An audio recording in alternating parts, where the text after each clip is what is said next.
Ho scelto di tenere qui la prima seduta del Consiglio Comunale essenzialmente per sancire sin da subito un principio per me fondamentale. Questi uffici sono al servizio delle persone, non sono le sedi di rappresentanza dei politici e degli amministratori.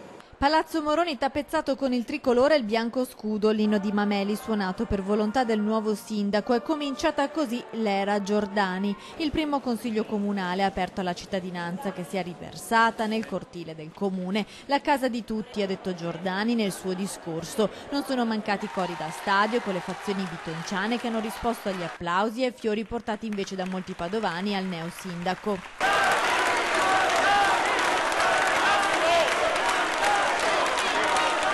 Non sono mancati nemmeno i momenti di tensione, fin dal primo atto del Consiglio Comunale, ovvero la nomina del Presidente. La maggioranza compatta ha proposto e votato l'avvocato Giovanni Tagliavini della lista Lorenzoni Sindaco. L'opposizione invece Simone Borile del Movimento 5 Stelle. Solo alla terza votazione, quando è bastata la maggioranza del 50% più 1, si è proceduto alla nomina di Tagliavini. Augurandogli buon lavoro e anche buona fortuna, do atto della proclamazione a nuovo Presidente del Consiglio Comunale di Padova del consigliere dottor Tagliavini.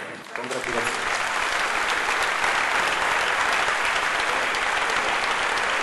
Vicepresidenti del Consiglio Comunale saranno Roberto Bettella del PD e Ubaldo Lonardi della lista Bitonci Sindaco. Proprio lui, Bitonci, invece nel suo intervento di risposta a Giordani ha chiesto un applauso per il neo sindaco. Io comunque sono molto contento e penso che un applauso lo faccio io, lo fanno tutti, vedendola così in forma e vedendola alla guida di questa città.